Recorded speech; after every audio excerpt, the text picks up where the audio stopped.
नमस्ते दोस्तों, मैं सरिता चांडक एक बार फिर से आपका स्वागत करती हूँ अपनी इस नए वीडियो में। दोस्तों, आज के वीडियो का टॉपिक बताने से पहले I would like to ask you a few question. Did you know which language is considered to be the most scientific and perfect language? क्या आपको पता है कौन सी भाषा फोनेटिकली सबसे एक्यूरेट भाषा मानी जाती है? क्या आपको पता है कि 6th और 7th जनरेशन के जो कंप्यूटर्स बन रहे हैं या जो डेवलप किए जा रहे हैं उनमें कौन सी भाषा प्रोग्रामिंग के लिए यूज की जा रही है? क्या आपको पता है एल्गोरिथम के लिए सबसे ज्यादा सूटेबल भाषा कौन सी मानी जाती है? संस्कृत। जी हाँ, आपने सही पहचाना, संस्कृत। विश्व की प्राचीनतम भाषाओं में से एक संस्कृत। सबसे ज्यादा समृद्ध शब्दकोश वाली, विस्तृत शब्दकोश वाली भाषा संस्कृत। 48 साउंड्स को यूज करने वाली भाषा संस्कृत। जी हाँ, कई रिसर्च से ये बात सामने आ चुकी है कि संस्कृत एक ऐसी भाषा है जो ब्रेन की फंक्शनिंग को इम्प्रूव करने में बहुत मददगार साबित हो सकती है।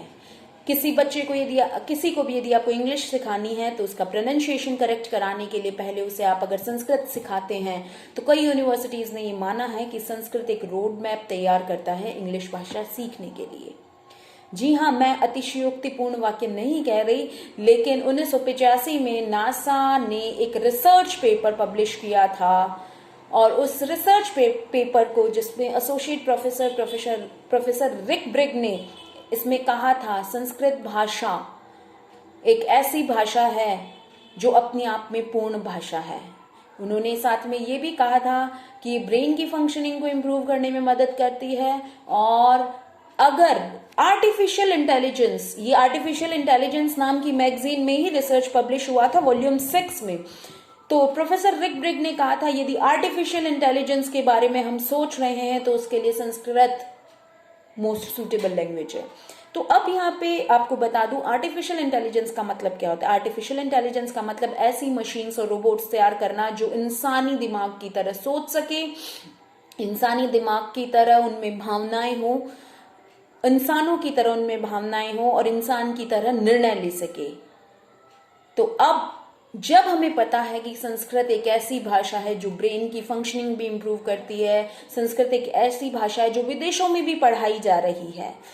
जी हाँ, इंग्लैंड के कई स्कूल्स में, आयरलैंड के कई स्कूल्स में और न्यूजीलैंड के कई स्कूल्स में संस्कृत भाषा को एक अनिवार्य विषय बना दिया गया है। और इंग्लैंड के, लंदन के जिस स्कूल की मैं बात कर रही हूं, उस स्कूल में टीचर्स ने इस चीज को ऑब्जर्व किया कि बच्चों का एकेडमिक परफॉर्मेंस भी इंप्रूव हुआ है, स्पेशली मैथ्स एंड साइंस जैसे सब्जेक्ट्स में।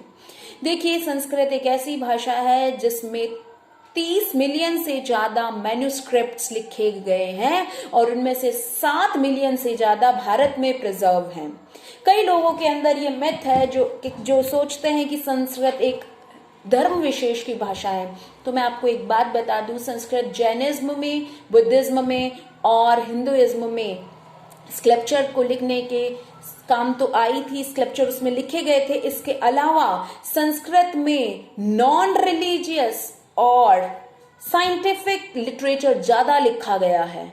जी हाँ, आप बिल्कुल सही सोच रहे हैं, नॉन रिलीजियस और साइंटिफिक लिटरेचर ज्यादा लिखा गया है। मैं कई नाम आपको बता सकती हूँ। रसायन शास्त्र संस्कृत में पहले से ही लिखा जा चुका है, जो आज की केमिस्ट्री है। इसके अलावा कृषि विज्ञान संस्कृत में पहले ही इस पर पुस्तक लिखी जा चुकी है, जो हॉर्टिकल्चर और एग्रीकल्चर में भी काम आ सकती है। इसके अलावा लौह विज्ञान, जो कि मेटल साइंस के नाम से, जिसमें मेटल साइंस होता है, लौह विज्ञान भी पहले से लिखा जा चुका है। लिस्ट बहुत लंबी है। संस्कृत में बहुत सारी किताबें जिन पर विज्ञान अभी शोध कर रहा है पहले से ही लिखी जा चुकी है। तो जब ये भाषा इतनी अच्छी है तो क्यों ना हम अपने बच्चों को संस्कृत भाषा सिखाएं।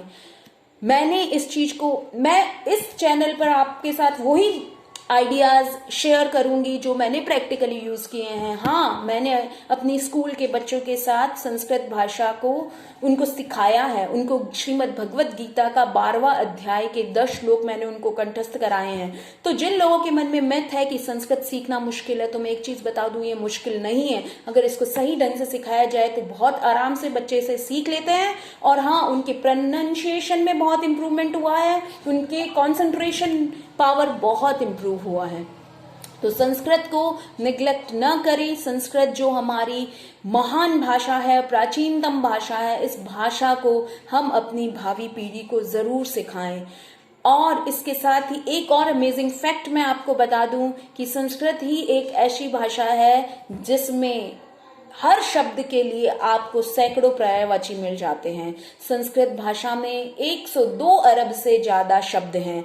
कई लोग ये कहते हैं कि इस बात का कोई सबूत नहीं है कि संस्कृत सबसे पुरानी भाषा है। क्यों? क्योंकि वेद 3000 साल पुराने माने जाते हैं, लेकिन जो लिखित में वेद है वो बहुत ज्यादा साल पुराने नहीं है।